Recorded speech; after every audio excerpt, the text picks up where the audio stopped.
কে এই মোহাম্মদ মাজহারুল ইসলাম? বাংলাদেশ ইসলামী ছাত্র শিবিরের ঢাকা বিশ্ববিদ্যালয় ঢাবি শাখার কমিটি প্রকাশ করা হয়েছে বুধবার।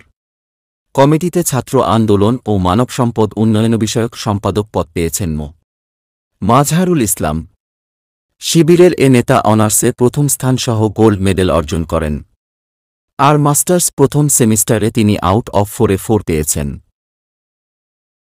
ঢাবি শাখা শিবির সূত্রে জানা যায়, মাজহারুল ইসলাম বিশ্ববিদ্যালয়ের 2018-2019 সেশনের ইসলামিক স্টাডিজ বিভাগের কবি জসিম উদ্দিন হলের আবাসিক ছাত্র।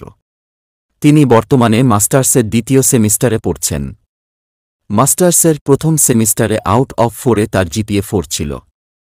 গত বুধবার ঢাবি শাখার 14 সদস্য বিশিষ্ট পূর্ণাঙ্গ কমিটি প্রকাশ করে ছাত্র শিবির। দুপুরে সংগঠনটির বিশ্ববিদ্যালয় শাখার অফিসিয়াল ফেসবুক পেজ থেকে এই কমিটি প্রকাশ করা হয়। কমিটিতে সভাপতি হিসেবে আছেন মো. আবু সাদিক কায়েম, সেক্রেটারি এস.এম. ফরহাদ, সাংগঠনিক সম্পাদক মহিউদ্দিন খান, প্রচার ও মিডিয়া সম্পাদক হোসাইন আহমদ জুবাইর, ছাত্র আন্দোলন ও মানব সম্পদ উন্নয়ন বিষয়ক সম্পাদক মো. মাজহারুল ইসলাম, অফিস সম্পাদক ইমরান হোসাইন।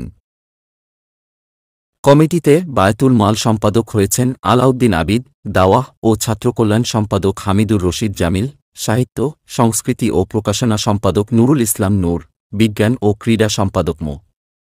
ইকবাল হায়দার, শিক্ষা ও গবেষণা সম্পাদক মো. আনিস মাহমুদ সাকিব, আইন ও মানবাধিকার সম্পাদক রিয়াজুল মিয়া। এর আগে গত 21শে সেপ্টেম্বর ছাত্রশিবিরের ঢাবি শাখার সভাপতি সাদিক কায়েম প্রকাশ্যে আসেন।